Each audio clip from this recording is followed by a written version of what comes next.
Started in 1 minute. And while you're waiting, please type your name and maybe where you're from in the chat box so you can introduce yourself.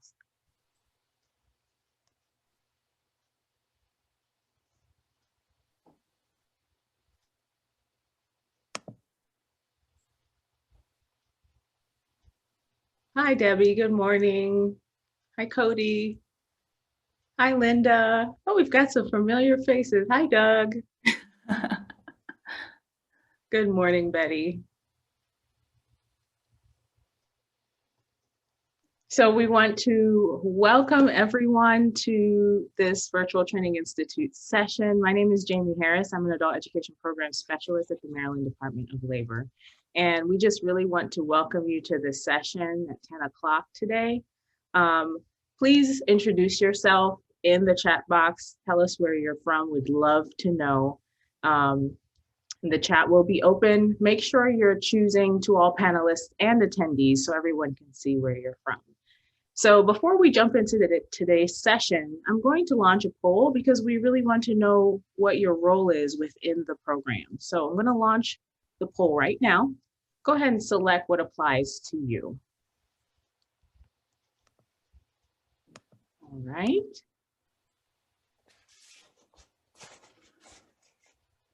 Oh, we've got a variety here. I'll leave it open for a few more seconds.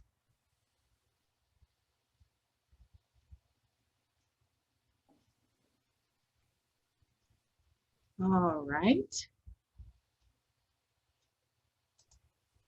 So let me share these results here. We have quite a few ABE instructors, and we have ESL instructors, program administrators, instructional specialists, and others. So thank you so much for being here. Let me close out this poll. Thank you for your responses. I'd like to introduce you all to Unjudged Keefe, also known as Flora.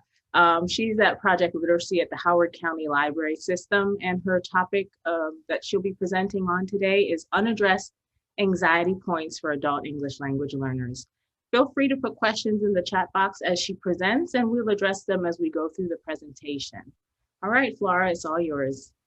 All right. Well, hello, everyone. It's very, very nice to meet you.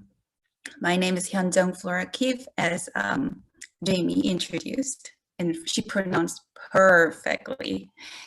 Thank you so much for taking your valuable time to come to Virtual Training Institute and my session. Would you please nod your head if you are one of those people who stop and make "oh" sound when your social media shows you a video of furry animals? I cannot see you, but I assume some of you are nodding your head like nonstop. I hope you do. If you are in the right place. Today, I'd like to share with you foreign language anxiety from a first person's perspective via the lessons from a therapy dog reading program.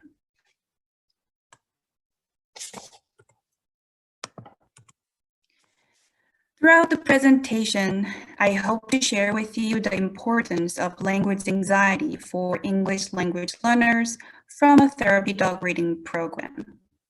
From there, we are going to explore the unaddressed anxiety points for adult English language learners.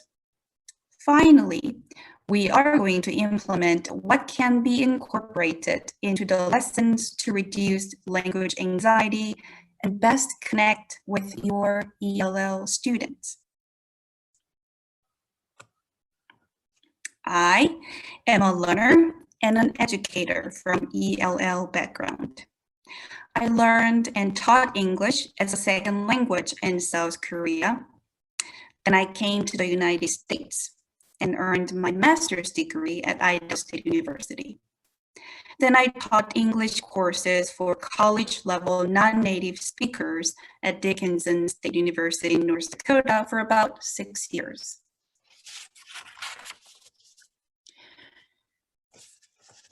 During my experiences both learning and teaching, I have been particularly interested in affective domain in the second language acquisition, specifically language anxiety. With this interest in mind, I co-founded ROUGH program, Reading Unjudged to Furry Friends. This was a program designed for kindergarten through elementary school-aged children whose primary language was Spanish. Due to the oil boom in North Dakota, there were many people coming from all around the world. Because of this rapid increase of ELL population, schools could not provide proper educational supports and resources to those children. So, I, along with an elementary school English language learner coordinator, a public librarian, a certified therapy dog, Sarge, and his handler co-founded a therapy dog reading program, hoping to assist that young ELL population. Over several months, I gathered data from recording their reading sessions with a therapy dog, Sarge, gathering pre and post assessment of their English literacy skills, and interviews with parents. Did Sarge help young ELL to improve their literacy skills? Definitely. The findings indicated that overall literacy levels for these students on assessment were improved. This particular graph is from the third grader. As you can see, his composite proficiency level was 1.9, and his level was improved to 3.4 for his post-assessment. An outcome of a therapy dog reading program was not just an improvement of their literacy skills, but also their affective domains. According to parents of those 4 Spanish-speaking children, their anxiety levels were decreased, which likely comes from the fear of being judged, and the level of confidence in reading was increased. They reported an increase of focus, reading more at bedtime, expressing overall positive mood change with respect to not only reading, but also learning in general. Among many, I really like to share with you one significant moment. A kindergartner was reading The Cat in the Hat. His English skill was quite limited when we first met him.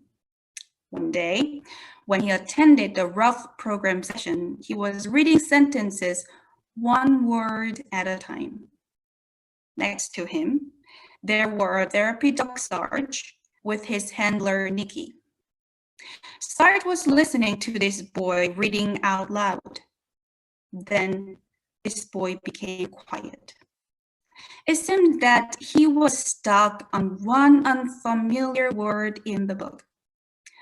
While he looked down and indicated his sadness and frustration, Sarge, with his brown, soulful eyes, reached out to the boy and licked the boy on his arm. The boy smiled, composed himself, continued sounding out the word, and kept on reading this book. In that moment, the boy encountered the foreign language anxiety. But because of the external source of empathy and encouragement through Sarge, the boy was able to succeed in overcoming his anxiety. I believe our adult English language learners could equally benefit from teaching techniques that are designed to reduce anxiety points. Before moving further, I'm wondering whether you have any questions or comments so far. Flora, as I monitor the chat, I don't see any questions yet, but if they come in, I'll let you know. Sounds good. So I hope I deliver the importance of language anxiety and how it can be eliminated for children to learn foreign language with a therapy dog. But How about adult learning? Not everyone can have a therapy dog in their classrooms. From now on, I'm going to share with you what I have known about the language anxiety for adult learners. Language anxiety can be expressed in many different ways, such as nervousness, confusion when speaking, trembling, panic, fear of humiliation, and forgetfulness.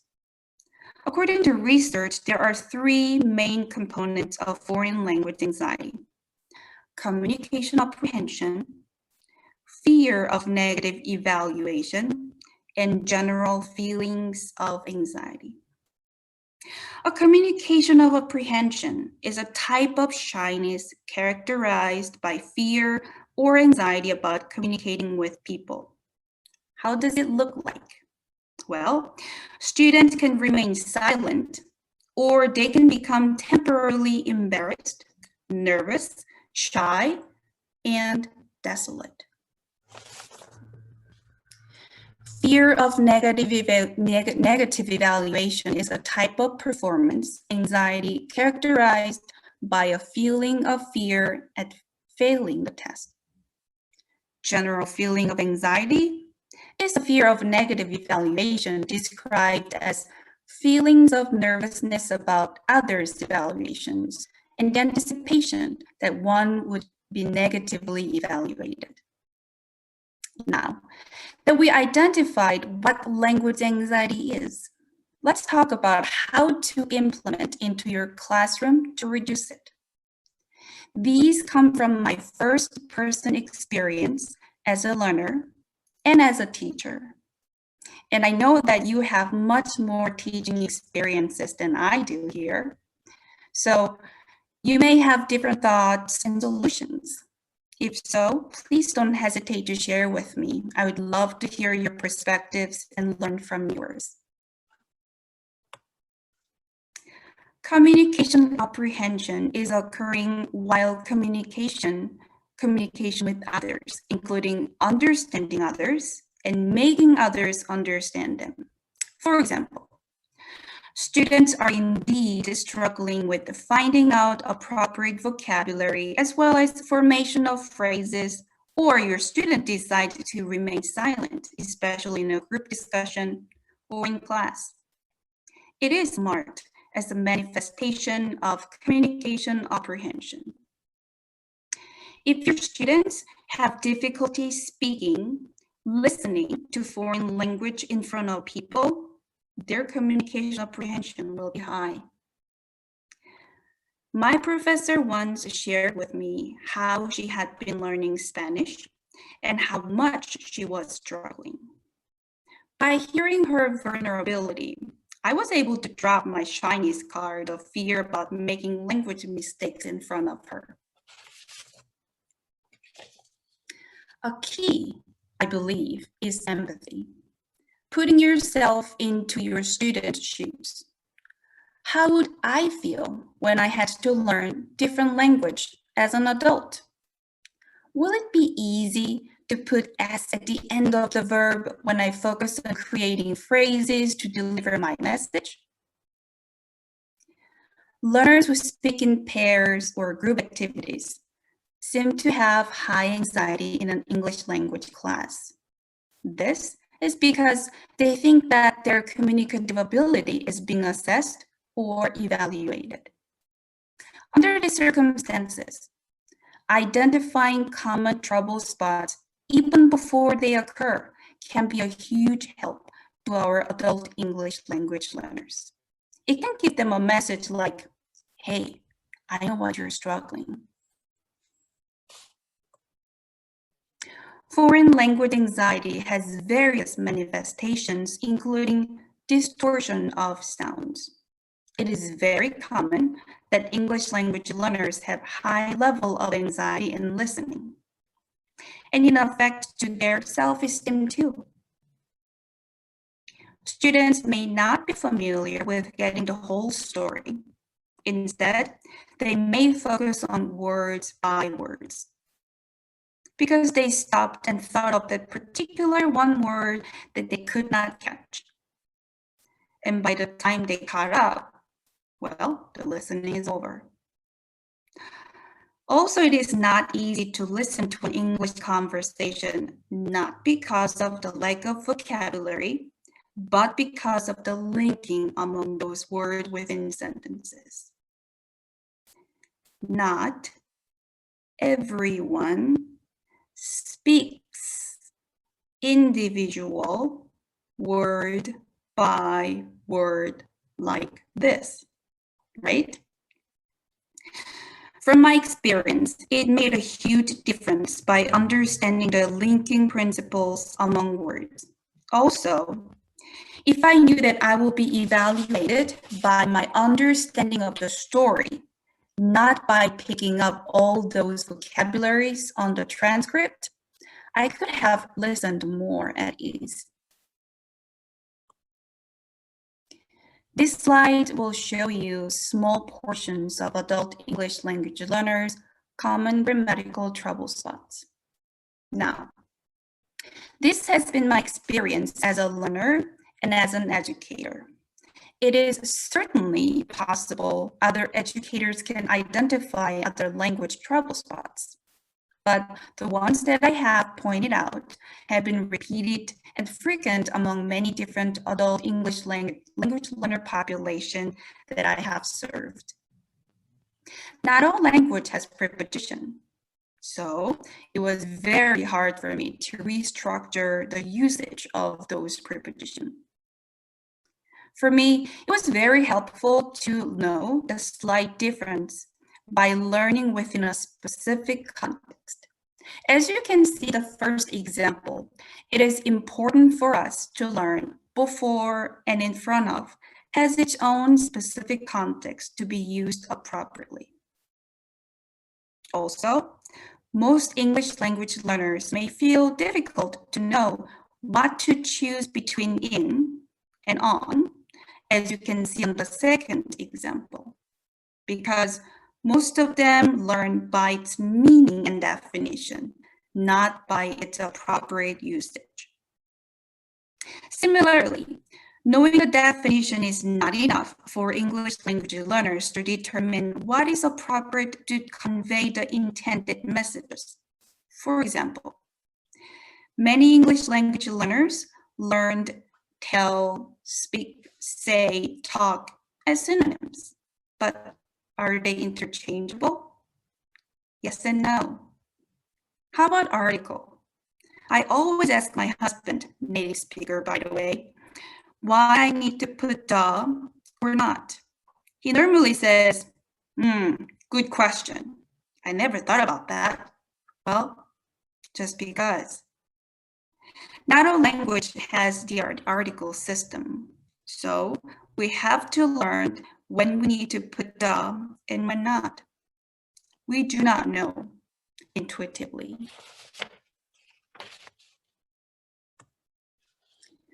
When your students speak soft, it may be coming from their cultural background. Students were told to speak gently, softly, and ask questions when the class is over because they do not want to bother teacher's class. So I always encourage my students to ask questions anytime during the class and speak confidently even though they do not feel that way. Personally, I gained much confidence in speaking by understanding thought groups and cluster each thought group when I spoke words. It really did help my speaking in communication apprehension. Also, know that not all language is jazzy like English. So, your adult English language learners may not know there should be ups and downs within a phrase and sentence in English. Lastly, your adult learners may want to know these phrases, how to smoothly transit between sentences, because it really did help extend from several choppy sentences to a cohesive paragraph by using these transitional phrases.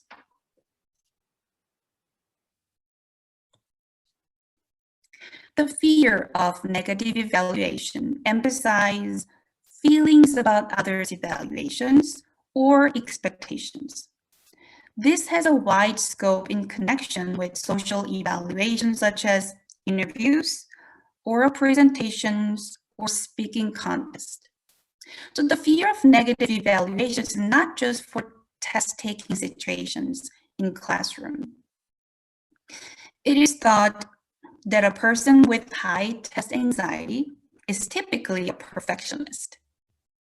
Likewise, the person who has a strong fear of negative evaluations may be very sensitive to the views of others in the classroom, such as teachers, native speakers, fluent speakers, and peers. Especially in most Asian cultures, there is a large power distance between instructors and students. Instructors' demeanors and attitude affect students' attitude in classrooms. So their evaluative reaction to student behavior and performance in class has a strong effect on student anxiety. Good news is that it can be lowered by second language lecturers and teachers. Most students may make mistakes from their anxiety, not from the lack of knowledge. So it would be worthy of offering them to self-correct their own errors.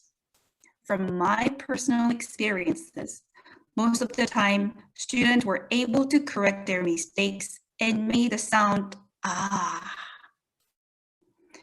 Also, it is very important to establish the class environment where students will not be laughed at by peers when they make mistakes by focusing on their efforts and trials. Or you can make a natural transition for exploring more on that mistakes for your class contents gently. Because human beings tend to remember one bad incident and keep it longer than those 99 good and happy memories. Some people are more sensitive than others in nature.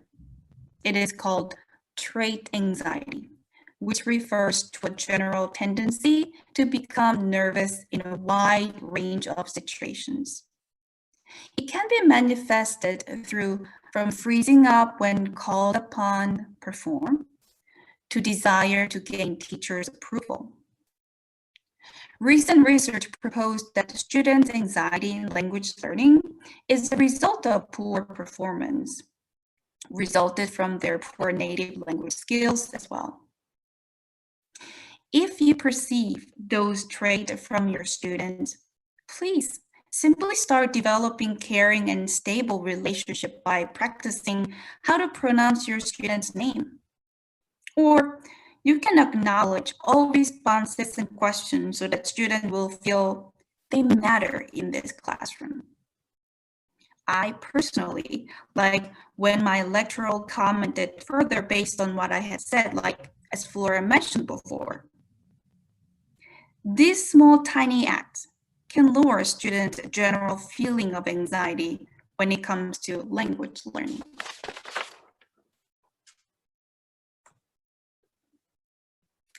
What we found out from this piloted therapy dog reading program was consistent with the literature, which showed the important role of lecturers, and teachers to reduce language anxiety.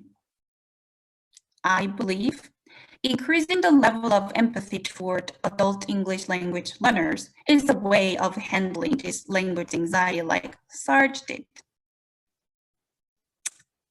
I am sure what I had shared with you today was something you may already know, but I hope my presentation may raise awareness of the importance of understanding adult English language learners' affective domain when you go back to your classroom. Thank you so much for being with me. And if you have any questions or comments, please don't hesitate to share with me, or please feel free to contact me through this email address. Thank you. Flora, in the chat box, Linda Yes. asked if you had a picture of Sarge, and then you just provided that picture for her. So thank you. We have some comments like, this is a wonderful reminder and first-person story. Thank you for sharing your experience and research. A lot of thank yous. It's Well, helpful thank to you hear so from much. someone who has both learned and taught English. Great. So thank you so much, Flora, for your presentation and your knowledge and your experience. As an English language acquisition professional, I have great respect for you and your progress in language learning and also teaching. And I think that's echoed in the chat box. So for the attendees here, we do have a survey that we're going to ask you to complete. I'm going to put the link in the chat box, but also when you exit today's session, you'll be able to complete the survey. Also, if you're interested in getting a proof of participation, please fill this out after you've attended all of your sessions for the Virtual Training Institute. That way they can get all the information at one time. I'll be putting the link for the proof of participation here in the chat as well. Thank you everyone for being here. We'll hang around for a couple minutes just in case you have any more questions, but if not, enjoy the rest of the Virtual Training Institute.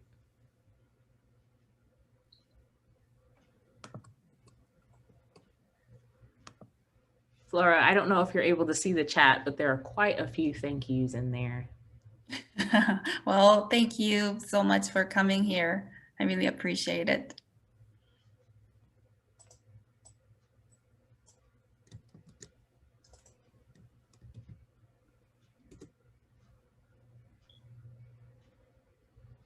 Someone asked about the proof of participation. Yes, you'll want to try and submit that after all of the sessions you watch. Also, the sessions are recorded and they'll be available on the website archive by January of next year. So take a look out for that. All right, Flora, I think I'm going to end the session. Thank you so much for your time and your knowledge. Well, thank you so much for having me. All right. Goodbye, everyone. Bye.